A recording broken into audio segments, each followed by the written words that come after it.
जय हिंद दोस्तों। आज 29 मई 2022 है। दैनिक जागरण के राष्ट्रीय संस्करण का कंप्लीट न्यूज़ एनालिसिस करेंगे। दोस्तों, आज का दिन जो है इंटरनेशनल एवरेस्ट डे के रूप में मनाया जाता है, क्योंकि आज ही के दिन 1953 में 1953 में एवरेस्ट का पहली बार फतेह किया गया था। नेपाल के एक नागरिक थे और न्यूजीलैंड के एक नागरिक थे, इन्होंने मिलकर के एवरेस्ट का फतेह किया था आज ही के दिन। इसलिए इंटरनेशनल एवरेस्ट डे के रूप में आज ही के दिन को मनाया जाता है। चलिए डिस्कशन स्टार्ट करते हैं, लेकिन उससे पहले हमारे चैनल पे नए हैं तो सब्सक्राइब कर दें, अपने दोस्तों के साथ, कलीग के साथ शेयर कर दें। कोई क्वेश्चन पूछना चाहते हैं, कुछ सुझाव देना चाहते हैं, कमेंट सेक्शन में दे सकते हैं और वीडियो को निश्चित तौर पे लाइक कर दें।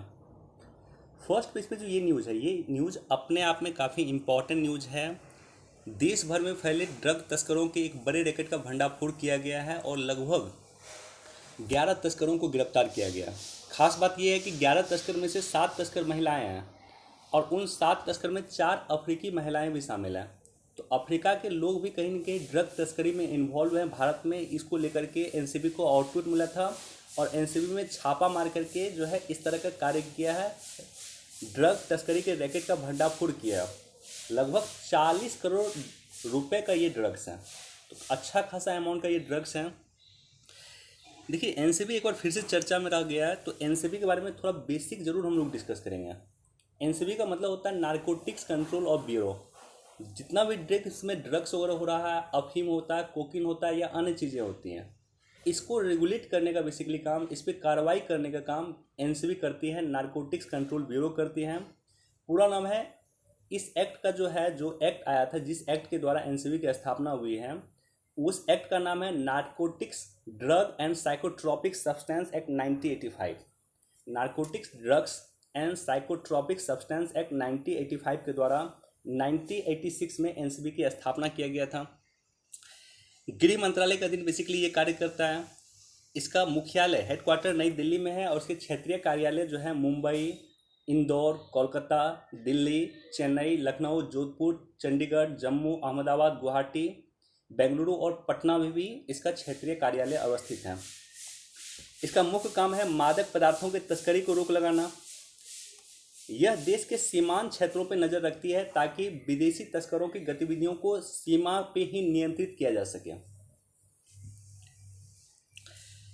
यह मादक पदार्थ प्रवर्तन एजेंसी के कार्मिकों को संसाधन और प्रशिक्षण प्रदान करती हैं। और कल भी हमने डिस्कस किया था कि देश में एक कुत्ता को प्रशिक्षित किया गया था, स्वान को प्रशिक्षित किया गया था, जो ड्रोन के माध्यम से हमारे देश में ड्रग्स आएगा, उस ड्रोन को आइडेंटिफाई करने का काम करेगा वो कुत्ता, वो स्वान।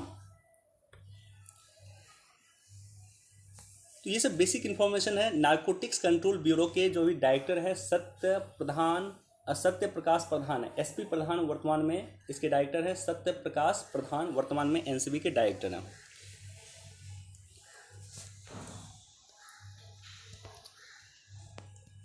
सेवाओं में सुधार के लिए सरकार गैर व्यक्तिगत डाटा जुटाएगी।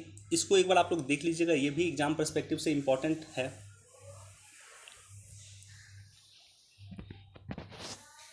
देखिए, ये दोनों ही न्यूज़ इंपॉर्टेंट है। एक तो ये पानी के मुद्दे पे वार्ता करने कल भारत आएगा पाकिस्तानी दल। तो भारत और पाकिस्तान के बीच में 4 युद्ध हो चुके हैं, लेकिन ये जो देखिएगा आप, ये वार्ता प्रत्येक वर्ष होता है। तो अच्छी बात है कि पाकिस्तान के साथ इतने हमारे डिस्प्यूट हैं, बावजूद ये वार्ता होते रहती है। बेसिकली ये पानी का जो मुद्दा है या पानी की जो वार्ता होती है, सिंधु जल संधि 1960 के द्वारा ये वार्ता होती है। प्रत्येक वर्ष होता है, एक वर्ष पाकिस्तान में होता है, एक वर्ष इंडिया में होता है। पिछले वर्ष हमारे देश के प्रतिनिधि पाकिस्तान गए थे और इस वर्ष कल पाकिस्तान के प्रतिनिधि भारत आ रहे हैं। ये समझौता हमारे देश के तत्कालीन प्रधानमंत्री नेहरू जी और पाकिस्तान के अयूब खान के बीच में हुआ था और वर्ल्ड बैंक की मध्यस्थता से ये बेसिकली समझौता हुआ था। सिंधु, झेलम और चिनाब पाकिस्तान को इस समझौता के तहत दिया गया है, या सिंधु नदी तंत्र का 80% पानी आप कह सकते हैं पाकिस्तान को दिया गया है और साथ ही साथ सिंधु नदी तंत्र का 20% पानी का उपयोग भारत करेगा। सिंधु नदी समझौता की जो धारा है, अनुच्छेद 8 है, उस 8 के तहत सिंधु अस्थाई आयोग का प्रोविजन का जिक्र है और ये अस्थाई आयोग कहता है कि वर्ष में कम से कम एक बार मीटिंग दोनों देशों की जरूर होगी और इसी के तहत पाकिस्तान के प्रतिनिधि भारत आएंगे और मुलाकात करेंगे। अब देखिए पाकिस्तान कुछ आपत्ति दर्ज कर रहा है। पाकिस्तान कह रहा है कि कुछ नदी जो है, जहाँ पे आप बांध बना रहे हैं, उसको लेकर के पाकिस्तान की आपत्ति है। तो नाम मैं बता देता हूँ। एक पाकल दुल परियोजना है जो 1000 मेगावाट की परियोजना है। ये चिनाव की सहायक नदी मरुसूदर नदी पे प्रस्तावित है, तो इसको लेकर के पाकिस्तान की आपत्ति है। लोअर कालनाई जो 47 मेगावाट की परियोजना है, इसको लेकर के पाकिस्तान की आपत्ति है। और कीरू जल विद्युत परियोजना जो 624 मेगावाट की परियोजना है, इसको लेकर के पाकिस्तान की आपत्ति है। और ये परियोजना जो है रन ऑफ रिवर परियोजना है। कई बार क्वेश्चन पूछता है कि रन ऑफ रिवर परियोजना कौन सी है, तो कीरू जल विद्युत परियोजना जो 624 मेगावाट की है। अब देखिए रन ऑफ रिवर परियोजना क्या होता है। तो रन ऑफ रिवर मतलब कि नॉर्मली क्या होता है कि हमें पानी जल विद्युत प्राप्त करने के लिए हम वहाँ पे बांध बनाते हैं और उसके बाद धीरे धीरे पानी छोड़ते हैं। फिर वहाँ पे जो है उस पानी का उपयोग किया जाता है इलेक्ट्रिसिटी बनाने के लिए, जल विद्युत बनाने के लिए। लेकिन यहाँ पे हम कोई जो है किसी तरह का कोई बांध नहीं बना रहे हैं, चलती हुई नदी में उसका प्रयोग हम करेंगे जल विद्युत के उत्पादन में। और 624 मेगावाट की ये परियोजना है, कीरू जल विद्युत परियोजना, और ये बेसिकली चिनाब नदी पे है, राइट।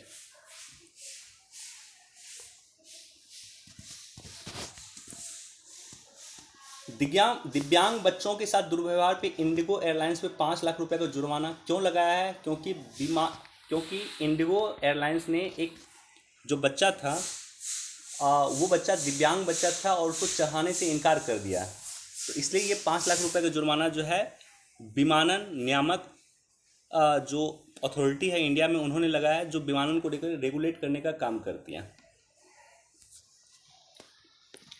देखिए कल का दिन शानदार दिन है, कल का दिन शानदार दिन रहा था। क्यों? क्योंकि नल जल योजना के तहत हमने 50% ग्रामीणों को पानी पहुंचा दिया, नल कनेक्शन पहुंचा दिया। बेसिकली इसकी अगर आप शुरुआत देखेंगे तो हुआ था 15 अगस्त 2019 को लाल किला के प्राचीर से भाषण देते वक्त हमारे देश के प्रधानमंत्री माननीय प्रधानमंत्री नरेंद्र मोदी जी ने भी इसकी शुरुआत किया था, हर घर नल योजना का। और इस योजना के तहत 50% ग्रामीणों को हमने पानी पहुंचा दिया। हमारा टारगेट है 2024 का।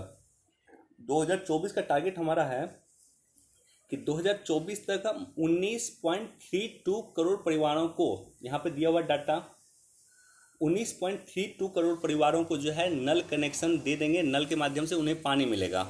और अभी तक अगर आप देखेंगे तो ये 50% मतलब होता है कि 9.59 करोड़ परिवारों को ऑलरेडी मिल चुका। तो लगभग 19.32 करोड़ लोगों को पहुंचाना है और 9.52 करोड़ परिवारों को ऑलरेडी कनेक्शन मिल चुका है। तो एक सकारात्मक कदम इसको आप कह सकते हैं। इसके अलावा अगर जल जीवन मिशन को देखिए तो इसके तहत 2 अक्टूबर को जल जीवन मिशन मोबाइल ऐप भी सरकार ने लॉन्च किया था। ये जो परियोजना है नल जल परियोजना, इसकी शुरुआत किया था 15 अगस्त 2019 को लाल किला के प्राचीर से भाषण देते हुए पीएम मोदी ने इसकी शुरुआत किया था। और प्रति परिवारों को 55 लीटर पानी की आपूर्ति करना है। प्रति परिवारों को 55 लीटर पानी प्रतिदिन पहुंचाना है, ये बेसिकली इसका टारगेट है। जल शक्ति मंत्रालय बेसिकली इसको रेगुलेट करने का काम करती है। इससे लाभ क्या होगा कि पानी की गुणवत्ता पे भी निगरानी होगा और साथ ही साथ कृषि क्षेत्र में भी इस पर बढ़ावा देने का कोशिश किया जाएगा या कृषि में भी बढ़ावा दिया जाएगा। तो ये सब बेसिक इन्फॉर्मेशन है। बाकी देखिए देश में जल संकट है, जल संकट को लेकर के कई सारा डाटा है, उसको मैं चर्चा अभी नहीं करूँगा।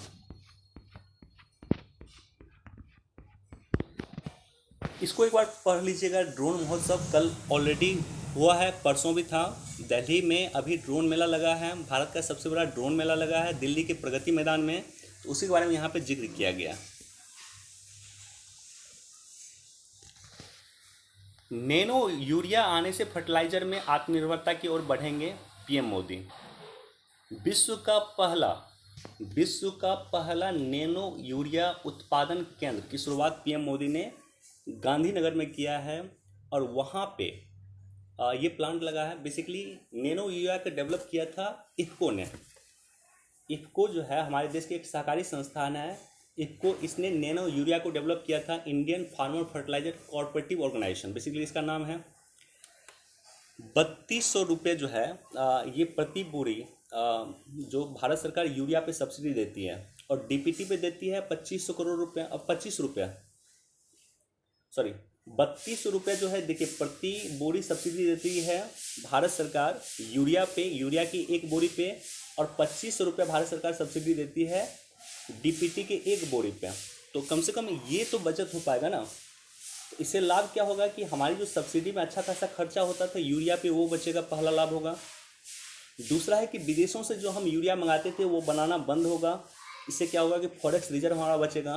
तीसरा ये हो सकता है कि विश्व के देशों को हम निर्यात करना शुरू कर सकते हैं। तो ये सारा का सारा इससे लाभ होने जा रहा है।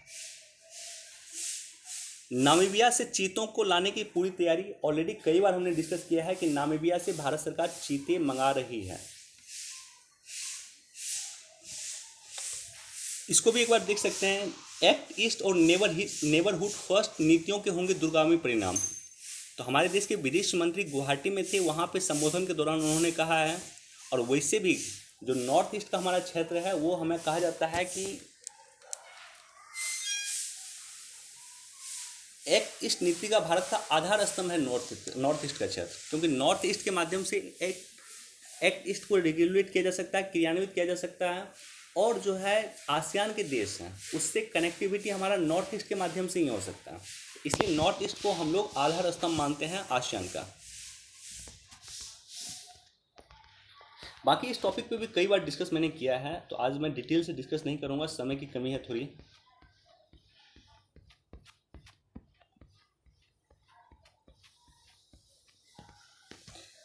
देखिए, एक आईएएस दंपति थे जो दिल्ली में एक मैदान है वहाँ पे कुत्ते टहला रहे थे। तो एक सख्त उस पर देश में आपत्ति दर्ज किया गया है कि जो मैदान होता है वो खिलाड़ियों के लिए होता है, किसी दंपति या आईएएस दंपति के जो है कुत्ते टहलाने के लिए नहीं होता।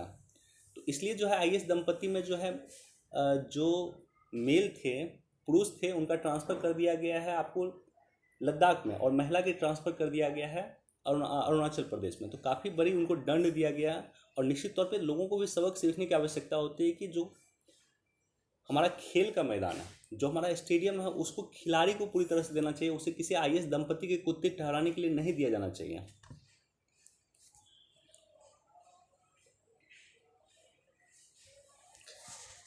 नेशन फर्स्ट की नीति को अपनाते तो विभाजन नहीं होता।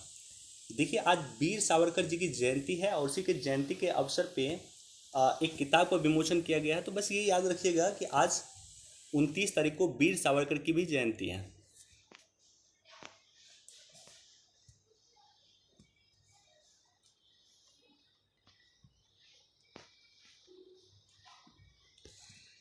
तकनीक के बल से सुरक्षित होता जल का कल, इसको भी एक बार आप लोग देख लीजिएगा, काफ़ी इंपॉर्टेंट है।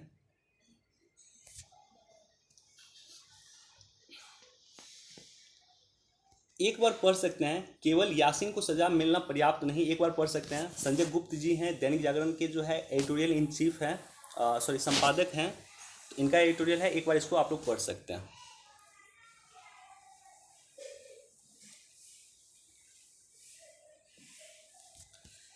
घरेलू अर्थव्यवस्था में गैस की हिस्सेदारी बढ़ाने की राह हो सकती है मुश्किल। 2030 तक इकोनॉमी में गैस की हिस्सेदारी 15% बढ़ाने का लक्ष्य था, लेकिन उसके लिए अभी मुश्किल दिख रहा है, क्योंकि अपेक्षित गैस हमें मिल नहीं रहा है, राइट। तो इस तरह का कई सारा रीजन है, एक बार इसको भी आप लोग पढ़ सकते हैं।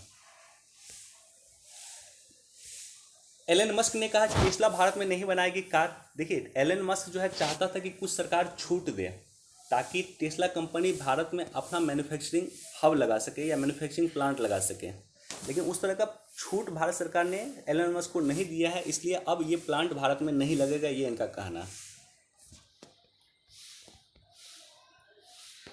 यूक्रेन को मिली अमेरिकी तोपें और हार्पून मिसाइल। देखिए, इससे रूस काफ़ी खफा है। रूस खफा है कि आप इस तरह से अगर मान लीजिए मिसाइल दीजिएगा, यूक्रेन को हार्पून मिसाइल दीजिएगा या तोपें दीजिएगा, तो ऐसे कंडीशन में युद्ध जल्दी समाप्त नहीं होगा, राइट। तो इसको लेकर के रूस ने काफ़ी सख्त आपत्ति दर्ज किया।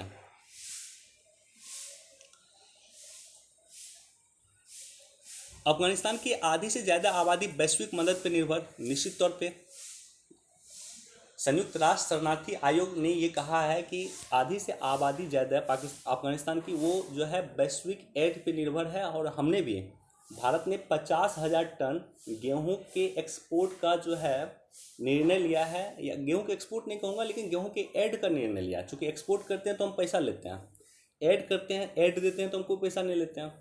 तो हम 50,000 टन गेहूं मानवीय सहायता के रूप में भेजेंगे अफगानिस्तान, जिसमें 17,000 टन ऑलरेडी हमने भेज दिया अफगानिस्तान। तो ये सब जो हम ऐड के रूप में भेजते हैं, सहायता के रूप में भेजते हैं, इसी सहायता पे आधी आबादी अफगानिस्तान की निर्भर करती है, ये कहना है यूनाइटेड नेशन का।